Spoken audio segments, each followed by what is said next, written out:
We are Justin, Court, and Ty, and we are the real marks of Long Island. And today we're going to be marking out about something we never start the show with, which is NXT. Justin, you said it last week. It's becoming one of your favorite shows to watch weekly. And by God, was last night's episode absolutely incredible. The matches, the stories that are unfolding for No Mercy. I am kind of shook how well Shawn Michaels and Triple H are making this NXT brand because it's finally like coming to its own. It doesn't feel like it's developmental anymore to me. It feels like it's actual part of like a big three, which is Raw, SmackDown, and now NXT. Justin, how are you feeling watching last night? I mean, how can you not just be excited? That's it. How can you not be excited? How can you not look forward to NXT No Mercy? Like, there's just so many things that are just constantly happening. And Shawn Michaels, I listen, it I don't want to say it's easy for HBK when you have a whole nother brand and a whole nother company to be able to work with and take their superstars and whatnot and do whatever you want. But I mean, it's literally like Sheamus. It's banger after banger after banger after banger. It's incredible. And we'll jump into the main event. But I mean, do you believe? I believe, man. I wrote on the PW Nexus Twitter, or X, I should say, instantly. They posted, "Do you believe?" And I had just put a GIF of just people waving the hands in the air because it, the way they went about it, we got to talk about it because I want to see the way they went about it. Ethan Page out on commentary, you know, we had hell of a triple threat match. And when we think Joe Hendry's going to win, Ethan Page pulls the ref out. We think he's going to win again. There's a second referee coming. Ethan Page is blocking the second referee. Then we see Pete Dunne hit the finisher, and we all think it's over. But then out of nowhere, Trick Williams comes out, lays out Pete Dunne, throws the original ref back in the ring, counts the three just to see Ethan Page trying to get back in and break that count. And that stare down was tremendous. I said it last week. I would love to see Joe Hendry walk out of No Mercy as the NXT champion. Ethan Page, I said it last week, he's killing it. Even that his part in that main event last night was just brilliance. Absolute brilliance. So it's hard for me to want him to lose the title, but Joe Hendry, man, I'm believing at this moment. I mean, even the camera work, like the camera work in that main event was perfection. If it had gone any other way, you might not have seen Trick. But the fact that the camera caught Ethan Page's back with the ref, and you just see Trick Williams just run into the ring, give his kick, and then just piece out of there, and the whole place just exploded. It was incredible.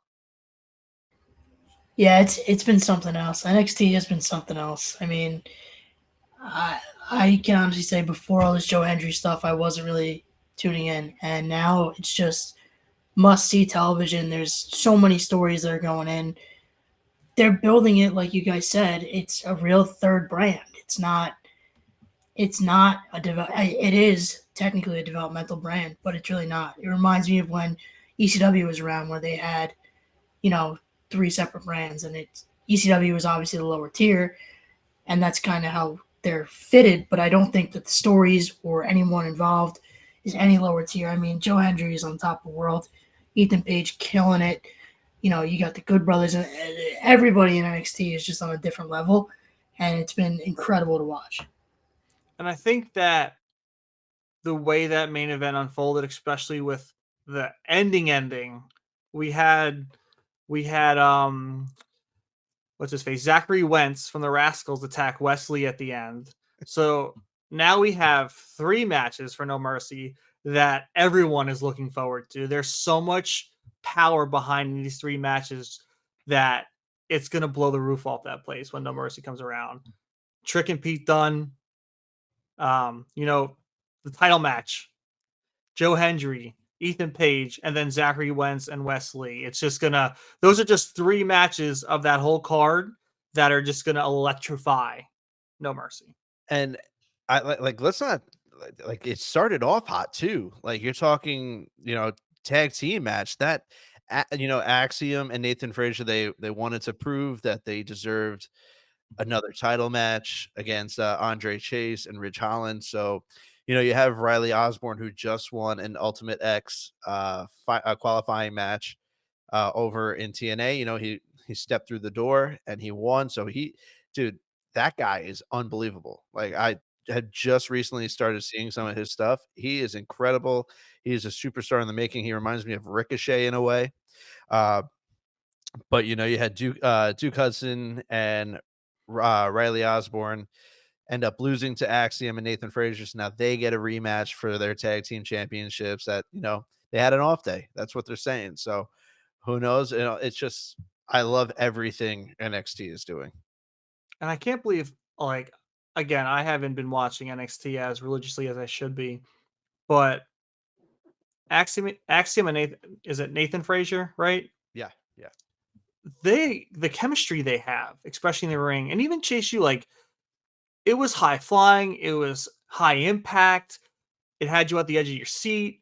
Like, either team in that opening match of NXT could have won, and it just shows how much potential that whole roster has. And they're all willing to give it their all. It's like we're going back a little bit in time to the black and gold era of NXT, where we had all those matches.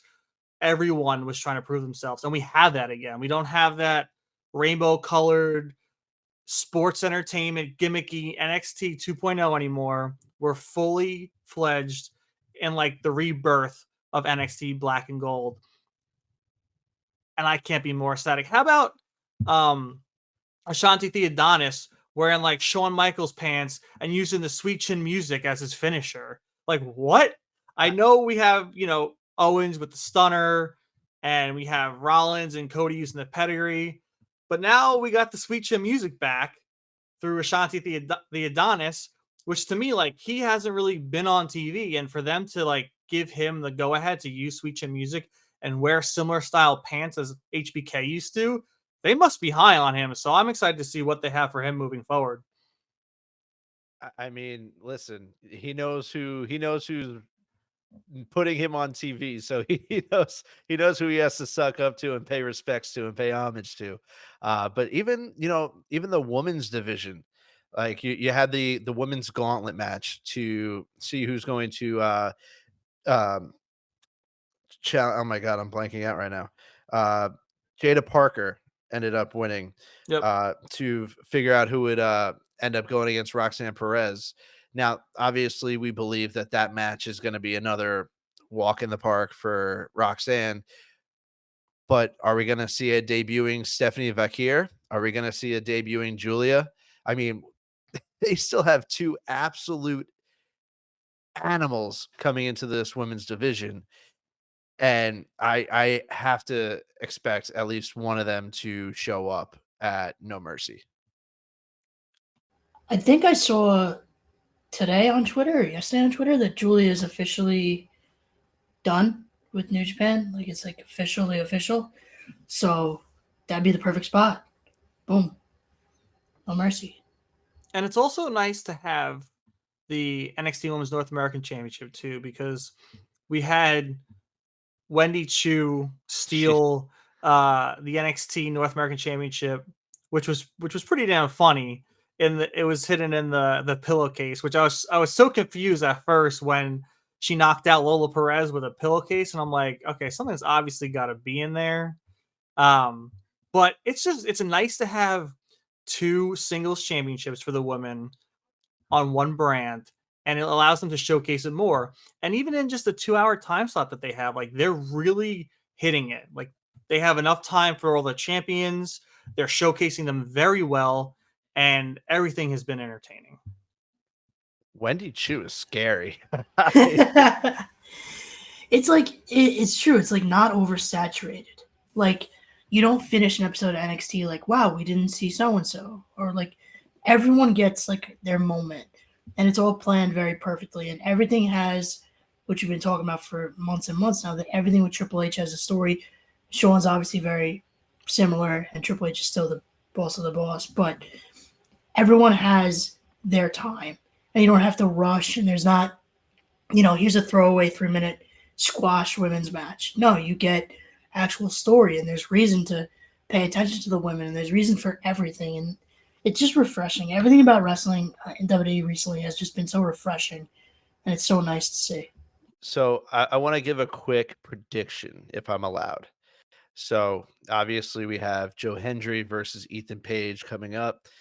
A lot of us didn't expect. I mean, we all wanted Joe Hendry to become the number one contender, but did we actually think it was going to happen? Do we actually think they were going to pull the trigger?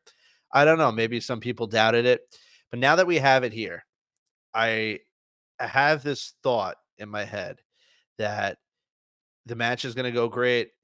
Joe Hendry's about to win, but then Ethan Page's ex best friend, old best friend, former best friend, who's also currently a heel, I believe, on TNA.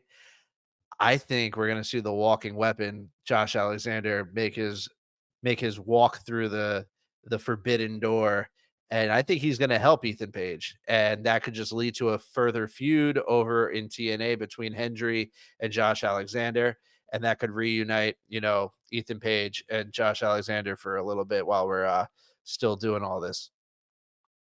Yeah, I think you're spot on. I selfishly would love Joe Hendry to win clean over it. Maybe have him pop out. But I heard the same. I heard some speculation on TikTok, on Twitter, hearing the same thing. I I think more people are inclined to see Ethan Page retain not clean in the way that you mentioned. So that bums me out. But it's WWE's gonna do what they want to do, and they're usually right at this time. If Vince was at the helm, I could easily disagree and know that he's probably wrong. But Triple H, Shawn Michaels, WWE as a whole is just hitting everywhere. And I think we're going to have this TNA WWE relationship for a long time. I don't think we see it go away. I think it's benefiting everyone very well. I think NXT has benefited, especially just from my experience because of how it happened to me. Bringing Joe Hendry in has me watching weekly. And now, like, since I'm in with NXT, I'm really enjoying the program, which is what they probably wanted. So I I give them all the praise in the world for that. The one thing I just can't do, which I probably should start doing, is watching more TNA, especially because it's free and they're letting people on TikTok stream it for free and not striking it down. So it's very easy to watch. It's very easy to get a hold of. But yeah, I just not there yet. Maybe one day, but I have to get there. I just think no matter what, even if like Ethan Page does like win, even though it's not clean, that Joe Hendry's not going anywhere. I think that he's so hot. The crowd is so hot for him. Triple H WWE is not stupid. They're not going to let this guy just roll back into TNA. Like of course, he's taking part in TNA, booking and things like that. But they're not just going to let him. They're not going to let him fly away. Like he's going to be around. I mean, the crowd goes absolutely berserk. It's like Zack Ryder. Now it's even past Zack Ryder because Ryder had like his little click and like his little fast steam, and now Hendry is just blowing it like off the roof off the place every single time. And before we move on from NXT, just wanted to go into a little rumor speculation here once again. After last night, some news broke. Don't know if it's technically broken, just because it's not confirmed, but a lot of people are speculating that Ricky Starks of AEW, his contract has been up since July, and that he's been a under the radar free agent, and they believe that you could possibly expect to see him at any moment. Maybe it's No Mercy, who knows? But I think they want him to have a very, very strong push in NXT, and then who knows, maybe head up to the main roster. But it's not even the main roster anymore. So I'm just going to say either Raw or SmackDown.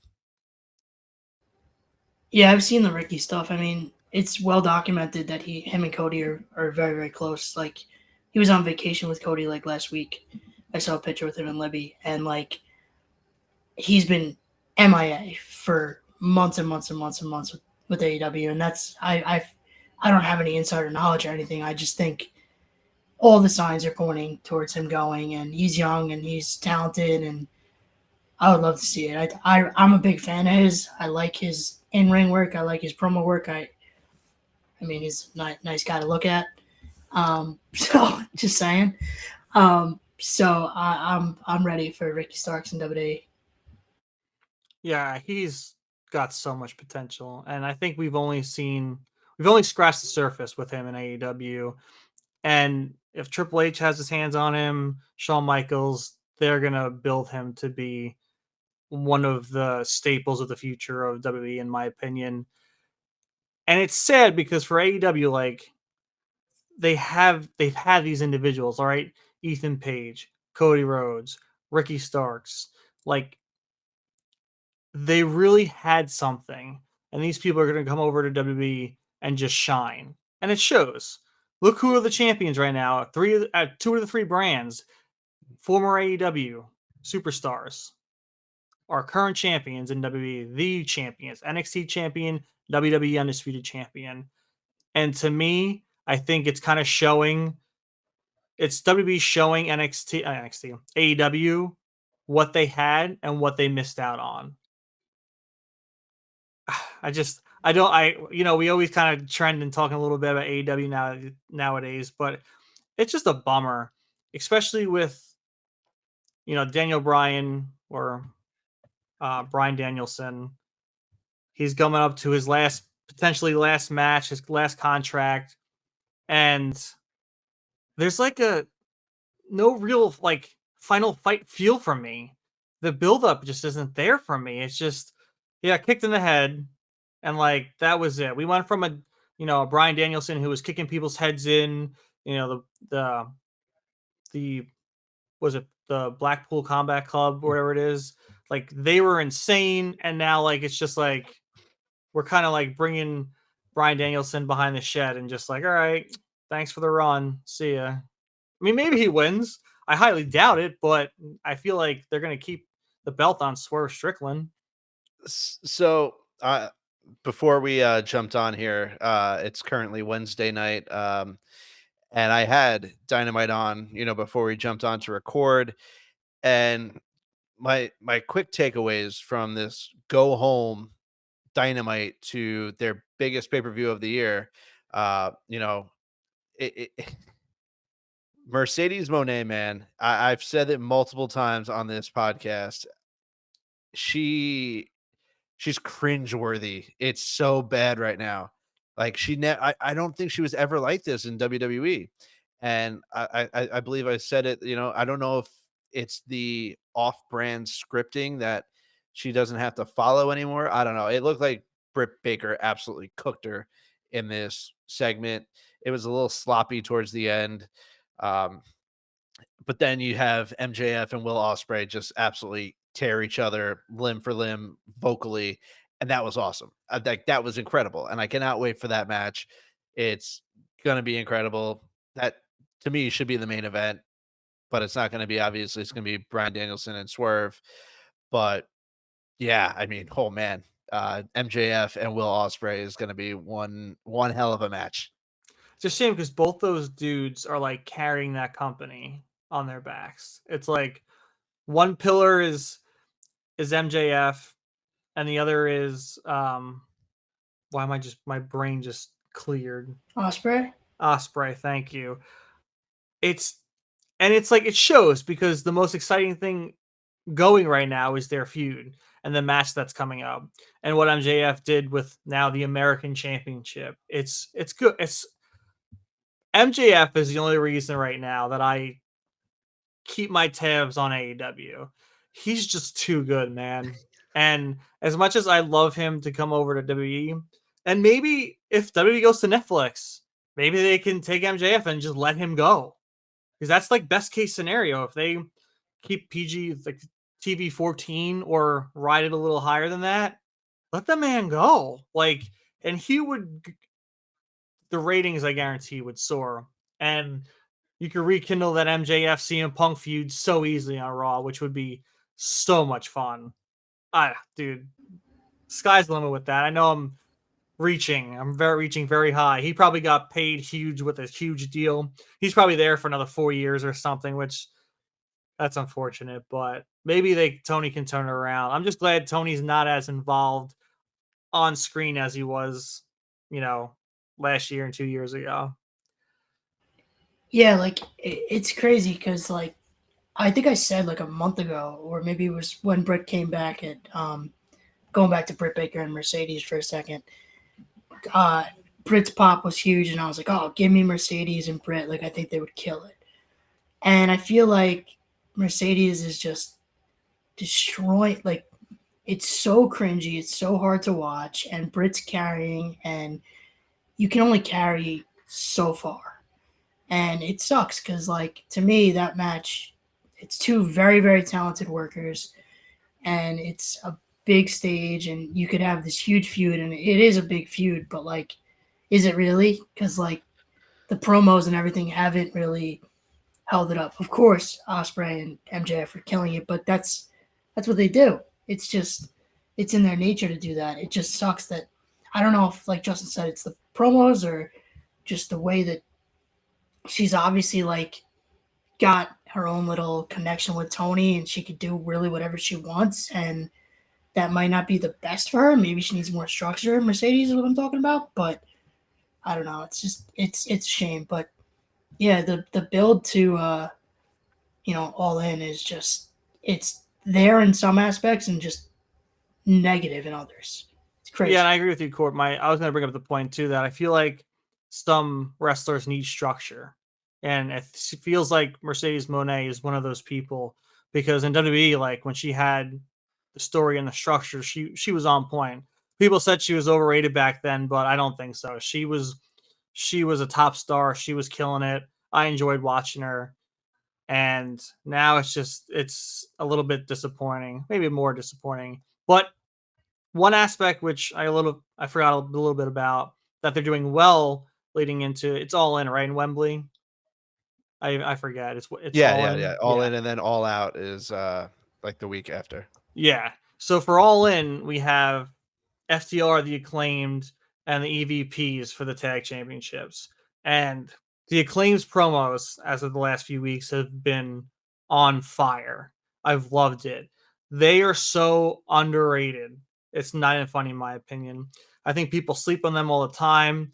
They've had it when they were trios champions, when they were AEW tag team champions. Like the people were behind them, the scissor movement. We got Daddy Ass doing his thing. And I hope the Acclaim come out on top of that. I think the EVPs might sneak one out, but we have the EVPs and FTR who claim they are the best tag team in the world, and rightfully so. But the Acclaimed for AEW at least is in that conversation, and I think it would do them wonders to come out on top in that match. So here's my thing with AEW. Like they don't get me wrong. Their wrestlers, like when they say like they legitimately have like the best wrestlers in the world, they have a ton of the top wrestlers in the world. Like look at the card. You have Osprey, MJF, you do have Mercedes Monet, I think Britt Baker's up there in any of the women's divisions in any promotion. The tag team division, though, has me I feel like it's reeling a little bit lately. So clearly you have FTR, tremendous work, tremendous talents, the Acclaim, tremendous talents, and then the EVPs. But other than that, like, where are the tag teams right now? You have Private Party, but are they like, like who's really fitting into that spot? Other than FTR, the Acclaimed, and the EVPs. Like, what team? Like, they have Bullet Club Gold just like hanging out with the trios championships like as a comedy act. Like they have Jay White and he's just a comedy act right now, which I don't know. To me is very upsetting because when he was the head of Bullet Club over in New Japan, that man was an assassin. So I kind of wish that they would be able to build up the men's tag team division a little bit more, because when you look at it, if you're having a match at All In, those are really the only options. Yeah, and just to fact check it a little bit, it's actually the Patriarchy that's the AEW Trios champions right now. I think Correct. I think the Bang Bang Gang, they might still be the ROH 6-man champions, but that is another thing that I like AEW did was put the Trios titles on the Patriarchy. Christian, I know, man. Isn't Jesus. What? Doesn't Dustin have one of the trios championships? He has the ROH tag champs with Guevara. I thought he was one of I thought he was 1/3 or something. Okay, disregard. I could be way off. And that's another thing. Like, I know that Tony Khan bought ROH, but there are just so many different titles and sets of titles that it's like so impossible to keep up with. Like, I think Athena is like almost undefeated. Like, she's on like a Goldberg like streak down in ROH, I believe, with the women's championship of ROH. It's so hard to keep up with and so hard to just keep up with it. There's just too much going on. It's like overloaded show after overloaded show. Yeah, No, like wait, Courtney was right. Yeah. Dustin's with the Von Erichs, Marshall and Ross. He's like 1/3 of something. Yeah, of the ROH Trios champion. So Jay White apparently got hurt, which is I didn't know about that, but that's why they got stripped of the ROH titles because Jay White got hurt. Wait, so Dustin now has two titles? He has the ROH tag titles and the trios titles? This man's running ROH. I was so confused because I put on Rampage the other day. I think it was Rampage. I don't even know what the heck I was watching. And Dustin came out and he had a title and he said 1/3. And I'm like, what? My mom was in the room. She's like, who's that guy with the half blue face? Is Avatar? I'm like, that's Cody's brother. She's from what I have seen, like I said, haven't watched ROH because number one, don't know how to watch it. And number two, there's just way too much going on. I'm almost positive Dustin and Sammy Guevara are the ROH tag champs. They are. He's on a revival. What is going on with Dustin Rhodes? Let's Double go. champion in the house. Trios and tag champ of ROH. Cody who? They should just put the ROH championship on him. Make him the man of everything. Trios, tag, and ROH champion. You gotta take that off of Briscoe. My goodness. That would be a match. That's hysterical. Dude, Dustin can go, dude. Let's go.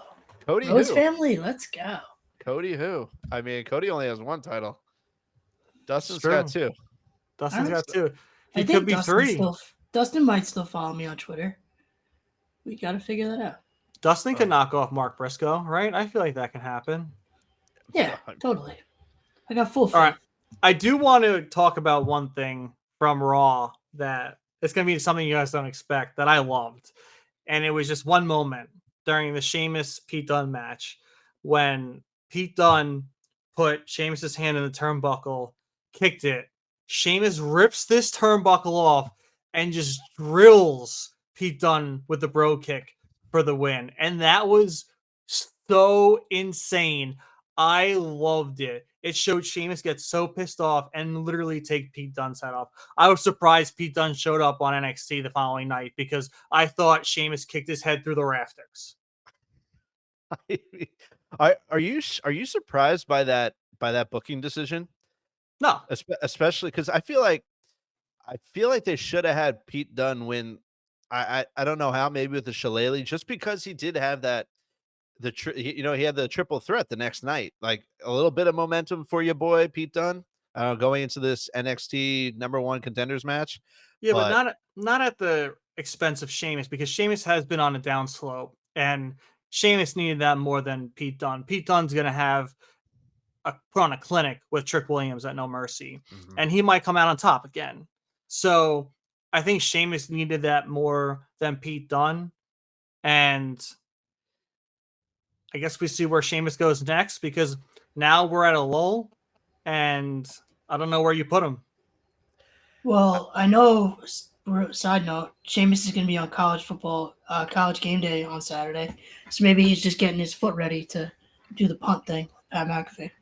Dude, just tell Pete Dunne to lay down. I guarantee he'll go right through the uprights. Yeah, it's going through. And speaking about Pat McAfee, they kind of gave him like a farewell tribute. Look at Ty just waving like See a you next year, bud. like a scumbag.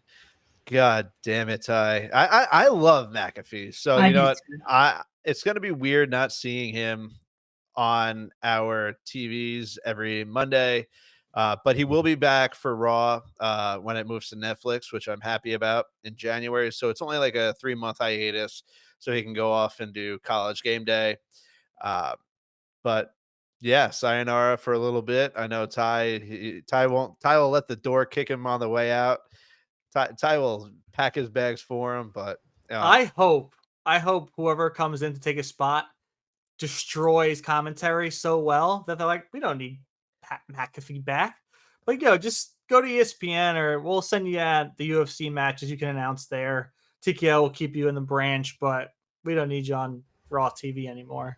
I know you have this like thing about him on commentary. He didn't impress you at all. Nothing like it didn't get you. Like none of it. No, mainly because like the sour taste in my mouth is when he came back and didn't know jack shit. He was speaking out his ass the first night back, and I'm like, at least watch the product or do some research before you jump back in. Like, what the fuck?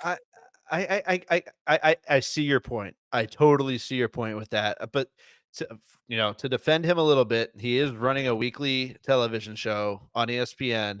But yeah, I yes, he should have caught himself up a little bit. But also, he was bringing the WWE storylines to his show, which I don't think he had to do. Bringing the Wyatt Six videos and the Wyatt Six segments pretty much to ESPN. I think that in itself is it's a win. It's a No. win. So I would the only way I would have said it was a win is if it actually brought something to the program and the story. But all it did was the lights go out, a tape shows up, he brings it to Raw. That didn't do anything for the story. They could have just kept showing up on Raw and placing tapes anywhere. They could have put it under someone's hat. They could have put it under someone's seat like a whoopee cushion for all I cared. Like it didn't matter. They could have done it on YouTube. They could have done it on a speed match. They could have done it anywhere. They could have done it at TikTok Live for all I care. I don't know. It didn't bring extra to the table for him to have that show up on his show. It just I think confused probably half of his base that doesn't watch wrestling. yeah, I think they could have done it differently if they wanted to try and attract like sports watchers, ESPN watchers to WWE. I get your point there. Like it didn't nothing really like on the show, like they didn't really address it. Like he would just show up with the tape. So like Yeah. I get that. But I thoroughly enjoy him. I enjoy him on everything he does. I think he's a beast, but I get it. I get it. One more thing from Raw, real quick. I said this in the past. Doesn't make sense to me. But are they about to bury Braun Strowman with Bronson Reed? Like, what? They really don't have anything for Braun Strowman. He randomly shows up here and there. And like I said in the past, he's not I don't want to say it, but he's really not fit for this era. And like if they're really gonna bury him with Bronson Reed, like I don't think there's any coming back. It was definitely a weird cutaway too. Like I thought they were like when he came out, I thought they were at least gonna go head to head or something, but it literally just cut to a backstage promo. Like we didn't get to see anything. So I'm just picturing like in the ring, like he runs out and then like the camera cuts and then they just both walk away for some like the lights go out and they just both walk away. Like what did the crowd see? Like did they see anything? But you're right. Like obviously you have Braun Strowman, Bronson Reed, who's on this tear. Like he's uh he's just on a path of destruction, leaving everyone and anyone to multiple tsunamis. Um, I guess they're having Braun. I don't know. Maybe Braun loses and then he loses his way and he starts going crazy and he joins the Wyatt Six. That's the only thing that I can think of.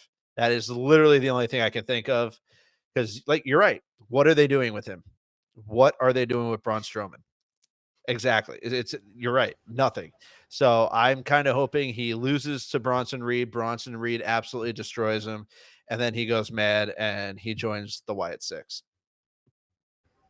Yeah, I mean that would make sense, but it's true. Like he's just kind of there. I mean, they don't know what to do. It's so like with the Wyatt Six for a second. Like, do you think they're going to be adding people? Like, do we think that? Like, do we think that's something that's going to happen? Because I'm a little torn on that. Like, I don't know.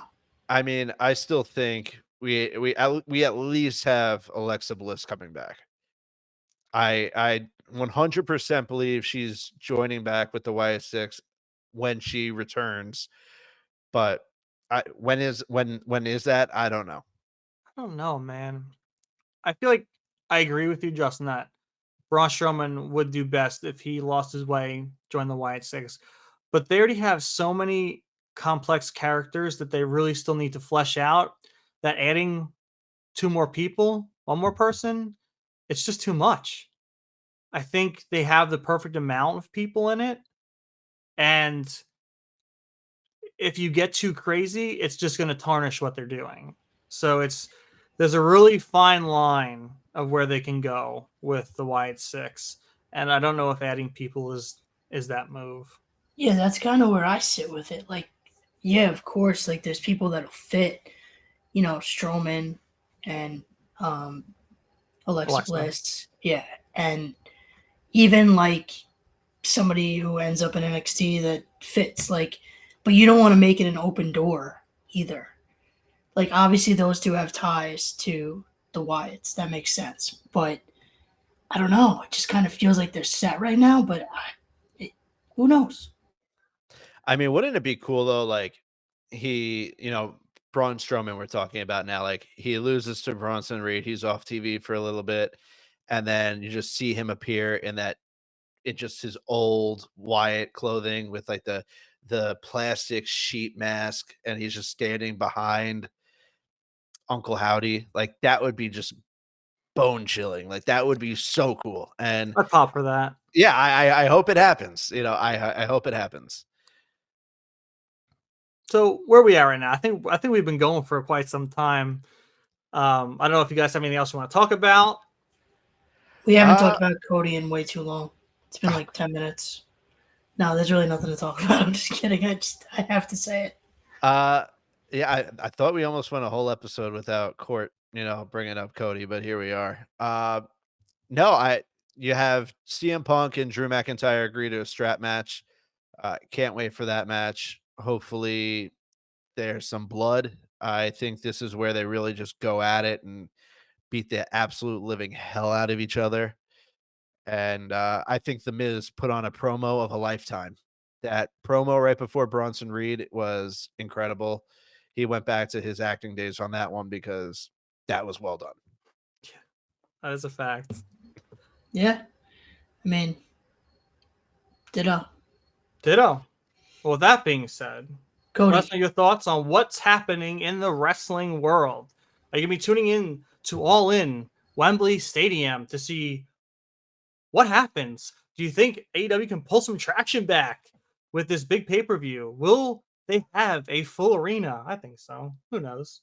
They don't, their arena filling has been on the decline, but as always, we are in a hot time in professional wrestling, especially in WWE. We're very close to Raw being on Netflix, which is super exciting. I can't wait to see what happens with that. And as always, people, we are the Real Marks of Long Island, and we will catch you on the next one. peace. Peace.